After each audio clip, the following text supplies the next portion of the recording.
또 마가복음 16장, 요한복음 20장에 공통적으로 다 기록되어 있고, 오늘 본문의 내용을 보면은 좀 비슷한 구절이 생각이 나죠. 요한복음 20장에 보면 이제 도마가 의심하잖아요. 만져보고서도 의심하는 도마의 모습. 그러니까 똑같은 현장의 모습이 있었는데 누구는 도마를 이름을 지칭하면서 조금 더 구체적으로 기록하고 있고, 또 누가는 이름은 빼고 그냥 모두에게 비치신 주님의 모습에 대해서 또 말씀하고 있습니다. 36절 봅니다. 이 말할 때 예수께서 친히 그들 가운데 서서 이르시되 너희에게 평강이 있을지어다 하시니, 너희에게 평강이 있을지어다, 이것은 바로 이 당시에 이제 보편적인 인사말이에요. 너희에게 평강이 있을지어다. 평강이 히브리어로 샬롬이죠. 샬롬. 그래서 지금도 샬롬하고 이제 일반적인 인사법이 샬롬이에요. 그래서 하나님의 평강이 있기를 바랍니다라고 이야기하는 거. 세상이 주는 평강이 아니라 하나님께서 허락하신 이 평강에 대해서 또 인사하는 것. 너에게 평강이 있을지어다라고 이야기합니다. 근데 죽었다가 살아나신 예수님께서 일반적으로 이제 인사하시는 모습을 비춰주시니까 그렇게 제자들은 좀 놀랄 수밖에 없었던 거죠. 그러니까 우리에게 생각했을 우리도 보게 되면 예수님의 부활 사건은 제자들에게도 너무나도 충격적인 사건이었어요. 예수님의 부활을 경험하고 나서 이전에 주님께서 말씀하셨던 그 가르침의 내용들이 그제서야 비로소 하나둘씩 조합이 됩니다. 이전에 상징적으로 깨달아 알았었던 것들, 알지 못했던 것들이 이제는 온전하게 더 맞춰지고, 또 하나님의 온전하신 뜻, 또 그리스도께서 누구인지가 하나하나 다 비춰진 거죠. 그래서 37절에 그들이 놀라고 무서워요. 그 보는 것을 영으로 생각하는지라라고 합니다. 영으로 생각한다는 것은 영적인 존재. 놀란 거 보니까 한편 생각하는 것은 또 이렇게 귀신으로 봤을 수도 있고요. 영적인 어떤 존재로서 예수님. 그러니까 이 당시에 보게 되면은 이스라엘 민족들 가운데서 이게 분파가 있었다고 말씀드렸어요. 그래서 제일 많은 부류를 차지했던 것이 바리새파, 그리고 어떤 그 글을 쓰고 행정적인 역할을 감당했었던 그런 사두개파, 뭐 에세네파, 이렇게 파들이 있었는데 그 중에 핵심적인 그룹들이 이제 바리새파. 근데 바리새파 사람들은 내세의 하나님의 인도하심, 천국에 대해서 믿고 영적인 존재에 대해서 믿음으로 온전히 나아가게 됩니다. 그래서 어떤 그 죽음 이후에 영적인 존재에 대한 그런 믿음의 표현으로서 어떤 영적인 존재로서 본 것 같아요. 그런데 38절에 보면 예수께서 이르시되 어찌하여 두려워하며 어찌하여 마음에 의심이 일어나느냐. 예수님께서 우리 함께하고 계심에도 불구하고, 바로 앞에 계심에도 불구하고 제자들이 했던 것처럼 의심하는 것, 또 마음에 두려워하는 것. 그러니까 주님을 주님으로서 인식하지 못하고 깨달아 알지 못할 때에 마음에 두려움이 생기게 되죠. 그러니까 사람의 환경 자체는 많은 경우에 이제 두려움의 요소로서 다가오게 되는데, 오늘 제자들을 보면 예수님을 보고 나서도 눈으로 보고 있음에도 불구하고 마음속에 두려움의 요소를 갖고 있는 것. 여러분도 마찬가지거든요. 우리 삶을 살아가는 과정 가운데서도 주님께서 함께하고 계심에도 불구하고 눈앞에 보이는 환경을 잘 이해하지 못한다라고 해서 어떤 두려움의 요소로 다가가는 그런 어떤 그 예들이 우리에게 있지는 않은가, 그 부분을 다시 한번 돌아봐야 됩니다. 그러면서 예수님께서는 어찌하여 마음에 의심이 일어나느냐. 신앙생활하면서 의심 안 해보신 분 있으면 가장 의심스러워요. 다 의심할 때가 있잖아요. 하나님께서 내게 맡겨주신 사명이 이것이구나라고 깊이 깨달아 알면서도 또 순간적으로 의심할 때가 있고, 왜 의심하냐? 사단이 계속해서 방해해요. 내게 맡겨진 사명이 이건데 이게 아닌가 보다 하고서 사단은 그 사명을 흔들기 위해서 계속해서 의심의 씨앗을 뿌리게 됩니다. 그 의심의 씨앗은 어떤 기도를 통해서 하나님의 말씀을 받고자 하는 이들에게는 기도를 통해서, 또 성경 구절 한 구절 한 구절을 보면서 은혜 받는 이들에게 있어서는 그 말씀을 잘못 해석하게 함으로 인해서 또 여러 가지 환경, 그러니까 나에게 있어서 어떤 민감한 통로에 의해서 이제 계속해서 어떤 그 의심의 요소를 집어낸다라는 거예요. 그러니까 우리가 살아가고자 했을 때 항상 조심해야 되는 것은 사단은 바보가 아닙니다. 사람이 쉽게 알아차릴 수 있을 정도로 그렇게 미련하게 일하는 것이 아니라 긴가민가하게 아리송하게 이제 그렇게 사단이 일하거든요. 그랬을 때에 온전하게 더 분별력을 갖는 것. 사람이 왔다 갔다 하는 건 어떻게 보면 사람의 성품 중에 하나예요. 한번 마음 먹었다고 해서 끝까지 가면 좋은데 그것이 좀 힘든 경우들이 많이 있잖아요. 근데 살면서 내 민감한 부분에 사단은 건드려 가지고 끊임없이 이제 또 반응하고 또 움직이지 못하게 하는 그 일들을 사단은 행한다라는 것에 대해서 생각해 봐야 됩니다. 그래서 믿는 자로서 항상 하나님의 사인을 구하고자 했을 때에 예를 들어서 주의 음성을 구하고자 했을 때에도 사단은 그 주님의 음성을 잘못된 것으로 해석하고 받아들이게 해서 내가 사명 익었는데 이게 아닌 거구나. 대부분 단순한 사람들이 잘 속아 넘어갑니다.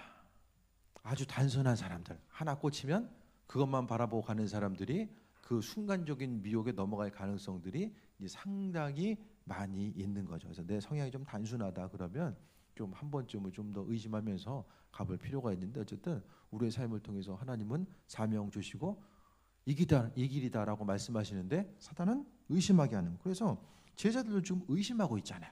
주님의 행하심에 대해서 의심하고 또 하나님의 존재 자체 우리의 삶을 통해서 일하시고 함께하심에 대해서 끊임없이 의심하게 만드는 것. 그런 일들을 계속해서 행한다는 거예요. 그러니까 믿는 자로서 우리가 믿음의 반대말이 뭐 여러 가지 있겠지만은 어떤 의심 하나도 우리가 한번 더 점검해 봐야 됩니다. 39절에 내 손과 발을 보고 나인 줄 알라. 또 나를 만져보라. 영은 살과 뼈가 없으되 너희 보는 바와 같이 나는 있느니라라고 이야기합니다. 예수님께서 제자들에게 나타나셔서 나는 지금 예수님은 영적인 존재로서 나타난 것이 아니라 육적인 존재로서 나타나 주셨습니다. 그래서 이 말씀하시고 손과 발을 보이시나 그들이 너무 기쁨으로 아직도 믿지 못하고 놀랍게 여길 때에 그러니까 사람이 봐도 못 믿는다. 예수님 이 땅에 오셔도 못 믿는 경우들이 많이 있다라는 거죠. 우리가 삶을 살아감에 있어서 정말 주님께서는 믿는 자로서 복된 삶을 살아갈 수 있도록 비추시고 인도하시고 함께해 주셨음에도 불구하고 그 사실에 대해서 믿지 못하고 살아가는 그 경우들이 너무나 많이 있는 건데 믿지 못하면 그것으로 인해서 하나님께서 허락하신 은혜와 축복을 소유하는 것. 하나님은 믿음의 분량대로 주시거든요. 믿음으로 준비된 분량만큼 채워주십니다. 성경에 나타난 하나님의 모습은 어떻게 생각하세요? 하나님 일관적이세요? 아니면 하나님 마음대로 하세요?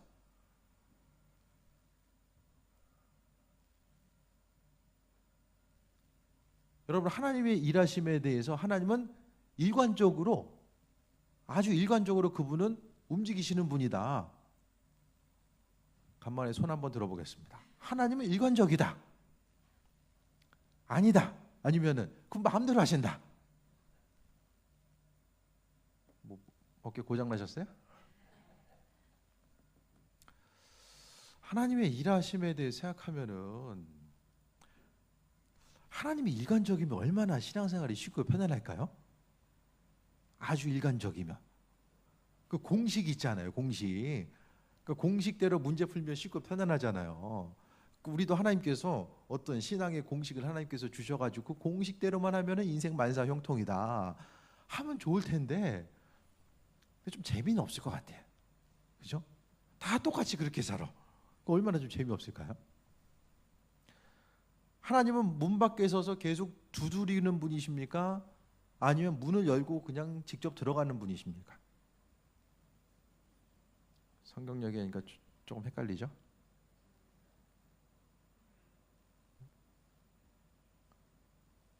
계속 두드리고 계세요? 아니면 막 문 열고 억지로 들어오세요? 둘 다예요? 하나님은 문을 두드릴 때가 있고 문을 열고 나는 문 안 열어줬는데 알아서 문 따고 들어오시기도 하시고 왜 이와 같은 현상이 나타날까요? 그걸 좀 생각을 해봤어요. 하나님은 말씀의 테두리, 정해놓은 말씀이라는 이 테두리가 있지만 그 말씀의 테두리 가운데서 아주 자유롭게 똑같이 했는데, 어떤 사람은 똑같이 했기 때문에 어려움 당하기도 하고, 어떤 사람은 똑같이 했는데 승리하는 삶을 살기도 하고, 각각의 한 사람 한 사람. 교회도 이 교회에서 부흥한 것 같다가 우리 교회에서 오면은 한 대. 저 사람은 이렇게 해가지고 힘든 시간을 잘 이겨냈다고 하는데 난 이렇게 했는데 오히려 더 힘들어져. 이와 같은 현상들이 왜 일어날까? 세상 모든 만물들을 보면 꽃들의 종류도 상당히 많고, 새들, 나무들 종류가 상당히 많잖아요. 종류가 많다라는 것은 하나님의 창조적인 그 창조의 세계가 눈앞에 펼쳐진 모든 것들 가운데 다 펼쳐져 있는 거예요.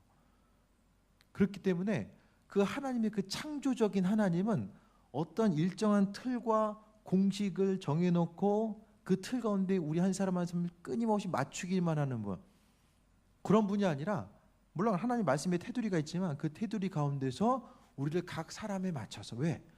하나님의 성향과 성품, 그러니까 우리가 다 다른 성향과 성품을 가지고 있는 것은 하나님의 그 창조성의 일부가 우리의 삶을 통해서 비춰지잖아요.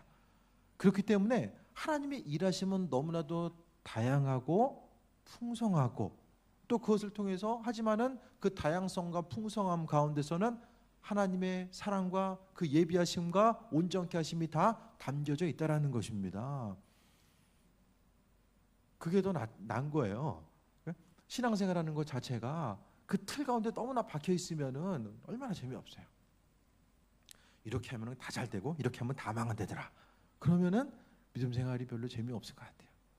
물론 인생의 힘들고 어려운 시간을 경험한 이들에게 있어서 좀 재미라는 말 자체가 좀 모순이고 사치로 들릴지 모르겠지만은, 어쨌든 우리의 삶의 여정 가운데 하나님은 너무나도 다양한 방법으로 일하시고, 또 그분의 창조 세계 가운데 우리가 살아가고 있다는 것은 날마다 주변 환경을 통해서 하나님을 경험하는 것이고, 그분의 뜻과 인도하심과 예비하심을 경험하는 그 귀한 삶을 살아가고 있는 그 온전한 증거들이 된다는 것입니다.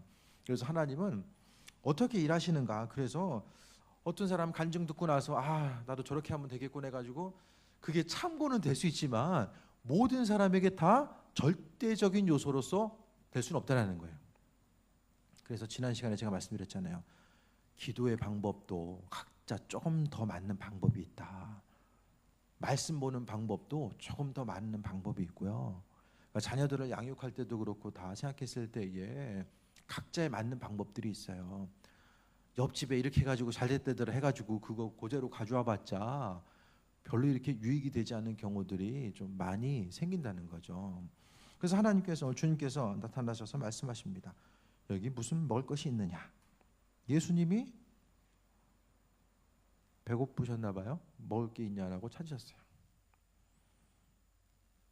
이에 구운 생선 한 토막을 드리니 받으사 그 앞에서 잡수시더라. 여기서 41절부터 43절까지 예수님이 배고프셔가지고 생선 드신 게, 여기서 우리는 뭘 발견할 수 있죠? 그렇죠? 예수님이 생선 좋아하셨나 보다. 배고프셨나 보다. 그게 아니라 믿지 못한 제자들에게 몸을 입고 왔다라는 사실을 직접적으로 알려주신 거죠. 그러니까 그만큼 세밀하게. 생선 예수님 안 좋아하실 수도 있어요. 그런데 좋았을 수도 있죠. 제자들을 위해서 친히 생선을 같이 음식을 먹었다라는 것은 살아서 육신의 몸을 입고 이 땅에 살아 역사하시는 분이라는 사실을 기억한 거죠. 만약에 생선 안 드셨으면은 제자들이 우리 그때 날씨가 더워가지고 지난해를 회상하면서 단체로 더위 먹었었나 보다. 어떤 한 사람이 이제 도마 같은 사람이 와가지고 우리 그때 좀 이상했었나 봐. 근데 이 함께 나눠 먹은 사건을 통해서 다시 한번 돌아보게 됩니다. 그래서 육신으로 오신 예수님 부활에 대해서 육신을 입고 오셨다는 사실을 다시 한번 보여주는 거죠. 44절에 또 이르시되 내가 너희와 함께 있을 때에 너에게 말한 바, 전에 말씀하신 거죠. 모세의 율법, 모세오경과 선지자의 글, 예언서죠. 시편이라는 것은 성문서를 이야기하는데, 그래서 모세 율법과 선지자의 글과 시편의 글은 구약 성경의 전부 내용을 이야기합니다. 기록된 모든 것이 이루어져리라 하리라 한 말을 한 말이 이것이라 하시고, 그러니까 구약의 모든 내용은 누굴 얘기하고 있어요? 구약의 내용. 여러 말 하고 있는데 그 핵심은 다 이렇게 이 깔때기처럼 말 얘기하는 것 같은데 핵심으로 모아지면 전부 다 예수님 이야기하고 있어요. 예수님. 그래서 이제 구약의 내용들 전체를 통해서 우리는 주님께서 행하실 것들, 인도하심에 대해서 다 이야기하고 있고, 우리 24장 27절 볼게요. 예수님께서 엠마오의 두 제자에게 나타나셔서 누가복음 24장 27절에 보면, 이에 모세와 모든 선지자의 글로 시작하여 모든 성경에 쓴 바 자기에 관한 것을 자세히 설명하시니라. 구약의 내용은 결국 다 예수님에 대해서 설명하고 있다는 거예요. 그래서 온전히 바닥에 깔려있는 다 키워드 자체를 생각했을 때에 예수님이 모든 그 성경의 말씀을 풀 수 있는 키워드라는 거예요. 그 예수님의 제자들의 제자들을 교부라고요. 교회 아버지라고 하는 교부들을 이야기하는데, 주후 뭐 100년 안쪽이나 100년 넘어서 이제 이야기하는데, 뭐 요한의 그 제자였었던 폴리캅 같은 사람들, 뭐 나중에 보면 이제 어거스틴 같은 사람들. 근데 그들은 말씀을 풀매 있어서 핵심적으로 생각했던 것이 오로지 예수님이었어요. 구약의 내용의 전부를 다 예수님으로서 이제 계속해서 성경을 해석하게 되는데, 그들은 성경을 수백 번 읽고 연구했던 사람들이거든요. 읽고 또 읽으면서 그 안에서 예수님에 대해서 발견한 거죠. 그래서 성경에 나와 있는 모든 내용들이 예수님에 대해서 말씀하고 있다라고 주님께서 친히 말씀해 주셨고, 또 이에 그들의 마음을 열어 성경을 깨닫게 하시고라고 합니다. 구약의 내용이 온전하게 이해되는 것. 그 당시 유대인들은 구약의 내용을 통해서 앞으로 오실 예수님에 대해서 기다리고 또 기다렸거든요. 그런데 그 말씀을 통해서 이야기하시는 분이 바로 예수님이다라는 것. 구약에 나와 있는 39권의 내용들이 전부 예수님을 다 이야기하고 있다라고 말씀하고 있는 거예요. 그래서 우리가 큐티할 때나 성경 말씀을 볼 때 말씀이 이해되지 않을 때는 그 안에서 그리스도 예수 주님의 모습에 대해서 발견하고자 힘써 보세요. 예수님은 그 안에서 살아 역사하시고 인도하심의 모습을 계속해서 비치시고 함께 해주신다라는 것을 우리가 발견할 수 있게 됩니다. 그래서 예수님 오시기 전에는 구약의 내용이 이해가 안 되는 거죠. 반의 반도. 그러니까 유대인들은 지금도 구약 성경 열심히 외우고 해석하고 끊임없이 보거든요. 하지만은 그 구약의 내용에 대해서 온전히 알아챌 수 없는 것은 예수님이라고 하는 그 통로를 통해서 구약의 내용을 봐야 되는데, 주님을 배제하고 보다 보니까 이게 무슨 말인지를 스스로 또 잘못 해석할 수밖에 없는 이런 현상들이 계속해서 나타나게 됩니다. 그 이집트 보면은 상형 문자 있거든요. 그 식당 가면은 뭐 이집트 그림 보면은 사람들 있고 이렇게 그림들 보이잖아요. 그 상형 문자가 이제 그 해석이 됐거든요. 한 100년 전, 100년 좀 더 됐죠. 해석이 됐는데 그게 어떻게 해석했냐면은 해석이 안 됐어요. 그런데 로제타 스톤이라고 들어보셨나 모르겠어요. 로제타 스톤이 뭐냐면은 로제타 스톤이 만들어진 것이 예수님 오시기 전에 196년 주전 196년에 그 당시에 이제 그 로마 이전에 그리스가 있었잖아요. 그리스가 멸망하고 나서 그 중에 황제 중에 한 사람, 나라가 분할되고 나서 황제 중에 한 사람이 프톨레미우스 5세라는 사람인데, 그 사람이 어떤 칙령을 내리게 돼요. 그 칙령의 내용이 3개 국어로 세로 한 1m 정도 되는 그 돌판 가운데서 칙령의 내용이 이제 발견된 거예요. 그래서 세 부류, 한 부류는 이집트 상형 문자, 한 부류는 그 당시에 이제 그 중동 사람들이 쓰던 그 언어, 하나가 고대 헬라어로 쓰여져 있었던 거야. 로제타 스톤이 발견됨을 통해서 똑같은 내용인데 글자가 3개로 되니까 그 언어들을 연구함을 통해서 이제 고대 상형 문자, 그림으로만 있었던 것이 무슨 내용인지 몰랐는데 그게 이제 해석이 된 거예요. 비로소 마찬가지로 예수님에 의해서 구약의 내용들이 다 하나하나 이제 해석이 되는 거죠. 성경에 깔려 있는 모든 것이 핵심적인 내용은 그리스도 예수. 예수님은 누군가? 하나님의 사랑 자체라는 거예요. 이에 그들의 마음을 열어 성경을 깨닫게 하시고, 성경을 누가 깨닫게 해요? 예수님이 성경을 깨닫게 하신대요. 이래저래 책을 많이 봐서 성경을 깨닫는 것이 아니라 예수님께서 성경을 깨닫게 하신다라는 거예요. 그러니까 주님과의 친밀한 관계성이 있을 때에 성경 말씀이 깨달아지는 거죠. 나는 성경책만 딱 피면 졸리다. 그럼 우리 어떻게 해석해야 될까요? 책만 피면 졸려. 무슨 말인지 하나도 몰라요. 왜 그렇죠? 주님이 깨닫게 해주셔야 되니까. 내 탓이 아니라 주님 탓이야. 주님이 눈을 열어주지 않았어요. 그럼 졸 수밖에 없는 거예요. 그럼 열어주지 않으면 계속 졸아야 됩니까? 열어달라고 간구해야죠. 주님, 내 눈을 열어주세요. 간구해야 돼요. 주님이 깨달아 알 수 있도록 만들어 주셔야지만이 우리가 깨달을 수 있고 그것을 통해서 이해할 수 있고 성경 말씀을 근본으로 해서 우리가 바라볼 수 있기 때문에, 그러니까 성경의 내용, 모든 것을 열 수 있는 것들이 다 주님께서 하시는데 그들의 마음을 열어 성경을 깨닫게 하셨다. 예수님의 제자들의 마음을 열어서 예수님이 성경을 깨달아 알 수 있도록 은혜를 베풀어 주시고, 또 주님의 말씀이 어떤 내용이었는지에 대해서 깨달을 수 있도록 비치시고 함께 주셨다라는 것에 대해서 말씀하고 있습니다. 그러니까 믿는 자로서 성경 말씀을 통해서 항상 그분께 집중하고자 하고, 성경이 예수님 이야기하는구나. 다른 거 뭐 여러 가지가 있어도 우리는 성경 말씀을 통해서 예수님이 어떤 분이신지에 대해서 깊이 깨달아 알고 나아가다 보면 믿음 가운데 필요한 모든 것들을 다 주님께서 은혜 도하시고 인도하시고 함께 하신다라는 거, 그 부분을 이야기합니다. 성경을 통해서 깨닫게 하시는 내용의 핵심적인 것들이 46절에 나와 있는 것처럼 이같이 그리스도가 고난을 받고 제3일에 죽은 자 가운데서 살아날 것과, 이게 뭐냐면 구약 성경의 내용을 통해서 주님의 3일 만에 부활하심 자체가 또 예표되어 있는 것이고, 41절에 그의 이름으로 죄사함을 받게 하는 회개가 예루살렘에서 시작하여 모든 족속에게 전파될 것이 기록되었을 때 예수님의 이름을 통해서 우리가 죄사함